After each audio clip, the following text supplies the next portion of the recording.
Hello friends, आज हम figures of speech के अंतर्गत ऑक्सीमोरॉन के बारे में पढ़ेंगे। ऑक्सीमोरॉन, जिसे हिंदी में हम विरोधाभास अलंकार भी कहते हैं, और इसकी डेफिनेशन जो है उसके according it's a figure of speech in which two words ideas contradict each other. मतलब एक ऐसी फिगर ऑफ स्पीच जिसमें दो वर्ड या आइडियाज जो होते हैं वो कॉन्ट्राडिक्ट होते हैं एक दूसरे के।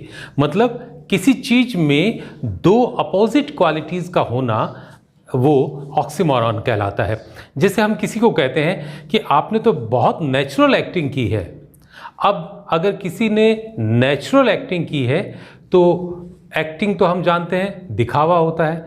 अब अगर वो दिखावा है तो फिर वो नेचुरल कैसे है, और अगर वो नेचुरल है तो फिर एक्टिंग कैसे हुई। मतलब दो अपोजिट क्वालिटीज़ की हम एक साथ बात कर रहे हैं, इसी को हम ऑक्सीमोरॉन कहते हैं। कुछ और एग्जांपल्स लेते हैं और इन चीज़ों को और बेहतर तरीके से समझने की कोशिश करते हैं। देखिए, हमारे पास पहला एग्जाम्पल है, the shopkeeper is an honest cheat. यहाँ पर देखिए, ऑनेस्ट और चीट दो शब्द जो है वो हमने लिए हैं जो बिल्कुल अपोजिट क्वालिटी के हैं। क्योंकि अगर शॉपकीपर ऑनेस्ट है तो वो चीट नहीं हो सकता, धोखेबाज नहीं हो सकता, और अगर वो धोखेबाज है तो वो ऑनेस्ट नहीं हो सकता। तो हम कह सकते हैं यहाँ पर इन दो शब्दों का जो इस्तेमाल है, इन दो वर्ड्स का इस्तेमाल है, वो ऑक्सीमोरॉन को शो करता है। अब अगला वाक्य देखते हैं, शी इज प्रेटी अगली। शी इज प्रेटी अगली मतलब अब हम जानते हैं कि अगली का मतलब होता है बदसूरत और प्रेटी का मतलब होता है खूबसूरत। तो हम ये तो कह नहीं सकते कि वो खूबसूरत तरीके से अगली है, लेकिन यहाँ पर प्रेटी अगली शब्द जो इस्तेमाल हुए हैं वो ऑक्सीमोरॉन का यूज़ करके यहाँ पर यूज़ हो रहे हैं। क्योंकि हम जानते हैं प्रेटी का एक मतलब होता है बहुत, तो यहाँ मतलब है वह बहुत अगली है। तो ये अगेन प्रेटी अगली जो है वो ऑक्सीमोरॉन का एक एग्जाम्पल है। इसी तरह से इट इज ओपन सीक्रेट। अब यहां देखिए, ओपन सीक्रेट, ये अगेन ऑक्सीमोरॉन यहां यूज हुआ है। क्योंकि अगर कोई चीज ओपन है तो वो सीक्रेट नहीं हो सकता, और अगर कोई चीज सीक्रेट है तो वो ओपन नहीं हो सकती। तो यहां हम कह सकते हैं कि किसी को लगता है कि ये सीक्रेट है, लेकिन अंदर ही अंदर उसके बारे में सबको पता है। तो इसलिए ये अगेन यहां ओपन सीक्रेट जो है वो एज ए ऑक्सीमोरॉन यूज हुआ है। In the next sentence, this is an original copy.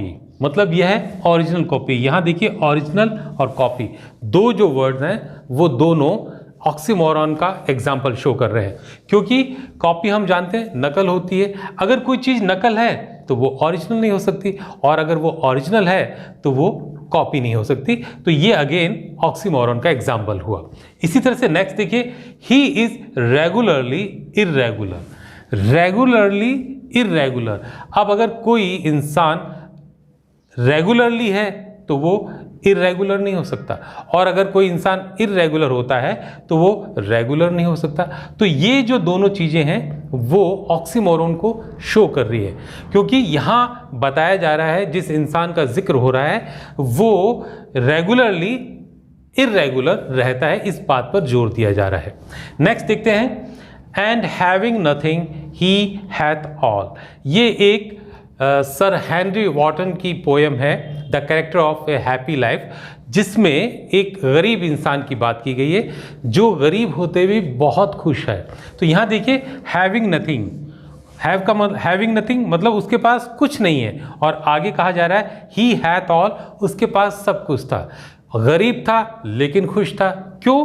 क्योंकि उसके पास सेटिस्फैक्शन था, और वो सेटिस्फैक्शन ही उसके लिए सबसे बड़ी चीज़ थी, उसकी खुशी और कामयाबी का राज था। तो यहाँ हैविंग नथिंग जो है वो ऑक्सीमोरॉन के तौर पर इस्तेमाल हुआ है। नेक्स्ट देखिए, ए tragic comedy.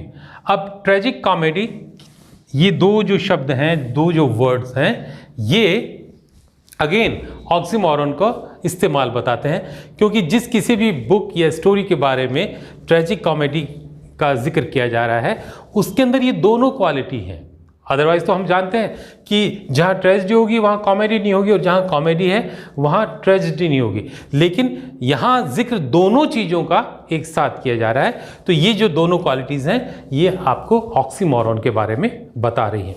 In the same way, a living dead, a living dead मतलब एक जिंदा लाश, यानी किसी इंसान को जिंदा भी बोला गया है और उसको लाश भी बोला गया है। तो ये जो ऑक्सीमोरॉन है वो कई बार इस तरह से यूज़ किए जाते हैं और किसी चीज़ पर जोर देने के लिए इनका इस्तेमाल होता है। और बहुत सारे दूसरे इस तरह के भी ऑक्सीमोरॉन है, जैसे हम कह सकते हैं ब्लैक लाइट, और हम कह सकते हैं वाइज फूल। इसी तरह से क्लोज डिस्टेंस, क्लोज है तो वो डिस्टेंस नहीं हो सकता और डिस्टेंस है वो क्लोज नहीं हो सकता।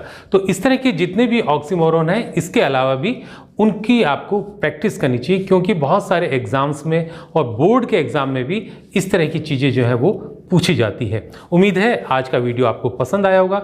अगर आपको अच्छा लगा है तो इसको लाइक करें, सब्सक्राइब करें और शेयर करें। मैं बहुत ही जल्दी मिलता हूँ आपसे अगले वीडियो में। Take care.